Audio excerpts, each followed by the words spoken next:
Let's talk about the IPL auctions with Vikrant Gupta, sports editor, who's joining me in the studio. Consulting editor Boria Majumdar is joining us from Kolkata. And also brand expert Harish Bishnur is joining us from Bangalore. Vikrant, let me start with you. Who's the strongest team right now? Chennai, Mumbai steady as ever. Hyderabad, the most well-balanced side after the auction. I think they were the smartest players today. Bangalore's batting is very intimidating, but I think the dark horses, as of now, as of today, after the auction, would be Kings 11 Punjab. I think they've got the right mix. And Shivani, the best thing is that they've got Virender Sehwag. They've got him cheap. I'm not saying that Sehwag is in the best of form, but from Kotla, he'll be going to the PCA Stadium in Mohali. The ball would be coming onto his bat. And if he could have the first couple of games, if he could actually score some runs, you never know. His game would be very, very suited to those conditions. All right, those you can see on your screens are the Delhi buys. They did spend a lot of money today. Boria, let's talk about Royal Challengers Bangalore. They clearly stole the show today with that whopping 14 crore bid for Yuvraj Singh. Yeah, but you've got to question the prudence of that bid in the long run. For example, Yuvraj Singh has not been in the best of form. I actually agree with Vikrant. I mean, jokes apart, Vikrant actually, I think, is a Punjab supporter. Very natural. and is a Virender Sehwag friend. So, but very, very good comments there that I think Kings 11 Punjab is the dark horse. Hyderabad has a very good side. I think Royal Challengers Bangalore, it was a show. But whether or not that show eventually translates into performance, we have to wait and see. But I think Hyderabad was more prudent. And I think Kolkata Knight Riders did not keep a single Bengal player. Was a shocker for me. So overall, a very interesting auction. So let's see what happens. Yeah, Vijay Mallya's personality always shows on the Kings, on the Royal Challengers Bangalore. Harish, if I take you here, overall, with the kind of excitement or lack of it that you saw for the IPL auctions over the previous years, the kind of money that was spent, over 200 crore rupees. Yes, these are obviously bigger auctions than that we've seen in the past couple of times. How would you rate the performance of the auctions, given that the IPL itself has come under a lot of question? You know, I think this auction has been one hell of an auction because, you know, there is big news, and particularly Dr. Vijay Mallya's bid of 14 crores, which seems to be one hell of an investment, is one of the biggest pieces of news. So if you ask me, you know, IPL every season begins with a paddle play, and this paddle play has begun once again, and in this form of cricket, nothing seems to matter. All the negativity, all the negative sentiment, nothing seems to matter. At this point of time, the game is on.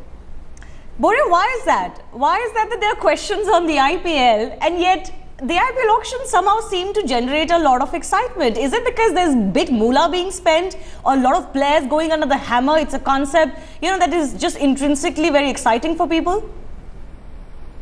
See, it's intrinsically exciting for sure, but I actually disagree with Harish there. I don't think the IPL brand is the same as before.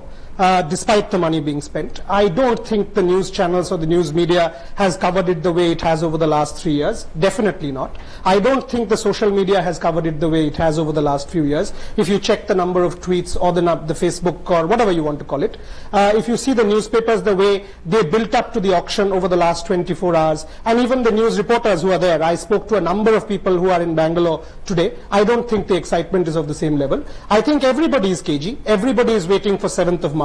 Because come what may, it's a huge day for Indian cricket. So while in itself the BCCI, as always, is in a mode of denial, I think there is a sense of apprehension in in everyone.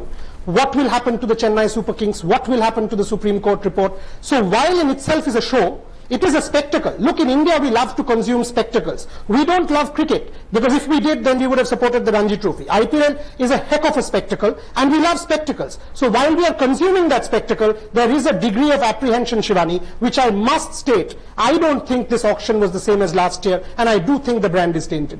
Hyderabad Sunrisers were the dark horses last season. They surprised a lot of teams and they're really shaping up very well, as both Boria and Vikrant said. Vikrant, before I slip into a break, a quick comment about Delhi Daredevils. They've been criticized in the past for some of their choices of players. Now today they've bought Murli Vijay and Dinesh Karthik in the same team. Rahul Sharma, Mohammad Shami, Manoj Tiwari, Saurabh Tiwari and a couple of other Indian players. Kevin Peterson being their big retainment. You're right. They would always bid for bigger names, but the results would never come, Shivani. You never know. I think they also didn't have the right kind of bowlers for their team in terms of the conditions. Look at the Firozshah Kotla ground. I mean, you can't have so many fast bowlers playing at the Firozshah Kotla. I was expecting and I was hoping that this time, once they bid for Rahul Sharma, I thought maybe they'll change their strategy. Right now, the team is a mixed bag. I don't know what the focus is, what is it that they want to do, but Delhi and Rajasthan, and as Boria just said, Kolkata Knight Riders, I was a little surprised. Rajasthan, I don't know what is their plan. I mean, they didn't really go for the players today. Why are they saving so much of money? Are there any big players left tomorrow? I really don't know. Maybe Ross Taylors and the Ryan McLaurens, once they come back into the bag, they'll bid for them. But Rajasthan, I was very surprised with their choices today. They had the money. They could have bid for bigger players. The IPL auctions seem to have gone off at least the day one without a hitch. But what about the brand itself? Harish Bijur, brand expert, is on our show, as are Vikrant Gupta and Boria Majumdar. Harish, I want to come to you with this. A brand which is struggling so much with the lack of credibility. Everyone suspects spot fixing and match fixing. There's a report in the Supreme Court now. How is it? I mean, why do you say that this brand is alive and kicking? Okay, I personally divide cricket into two forms of sports. One is called serious cricket, the one that's played in whites, and the other is called irreverent cricket, which is IPL, and possibly the one-day variant as well. So if you ask me, between these two sets of games, each has different aspects in its DNA. Within the DNA of IPL itself is, controversy. Is all kinds of nasty stuff happening. So if you ask me, people tend to have bought into that aspect of the game to say that IPL is equal to excitement. IPL is really not cricket at all. It is cricketainment. And within this cricketainment format, there are many other issues which come to the fore. And and controversy is certainly the central theme. It's a part of the DNA of the brand. And therefore, surprisingly for me, I find it very strange, but IPL equity seems to be happening, and there seems to be some bit of action on it. Right, maybe so it seems that credibility is low. You were telling me during the break that it's 2.1 on the scale of 10, their credibility, but viewership and sponsorship doesn't go anywhere. Also, Boria, what does the brand IPL needs to do from here on? No, I mean, I'm intrigued by what Harish said. I mean, for me, it's all about credibility, because perhaps Vikrant and I think, are on the same page. We are purists. I mean, we have grown up on test match cricket. So for me, ultimately, it's credibility that matters. I wouldn't want to watch a charade in front of me, however much exciting it is. So first, it has to be credible for me to spend my top dollar and go and watch a team. So what does brand IPL do? Correctives. I mean, you give me something which is credible. You give me something which I have to believe in. So it all depends on the Supreme Court. Vikrant, also, you also need to know from Harish whether his perception, does it take into account the match fixing allegations last year that we had, and the numbers that he's talking about? Saying yes. Is it prior to the match fixing allegations or after that? After that.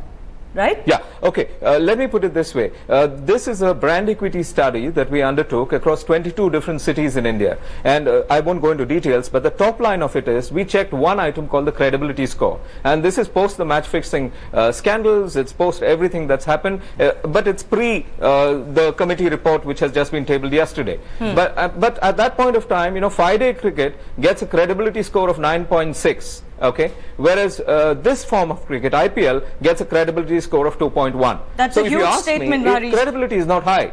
Right, that's a huge statement, Harish. 2.1 to 9 point something. I mean, we all know where it stands, and really there are no two ways about it. I'm really sorry, gentlemen, completely running out of time. Yes, really. Ask Vikrant to comment on it. Get Vikrant to comment on it. I just wanted to say that, I fear that this steep 2 point something would also get down the 9 point something drastically down. Yes, let's hope that doesn't happen. Because of this, it might come down to 6. That's the risk that we are facing in cricket right now. Well, let's just hope. Like I said earlier in the day as well, there seems to be a conspiracy of silence that we've been attacking the BCCI with.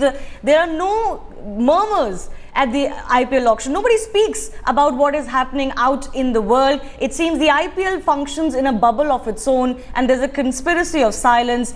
no word has been said even since that Mudgal report has been submitted in the Supreme Court, finding Gurunath Mayappan guilty of betting and passing on information. That's just how things are in the IPL. All the gentlemen joining me in the show, thanks a lot for your comments. Of course, IPL auctions went off well. We'll just have to wait and see how the IPL itself goes this season. Thanks a lot for watching.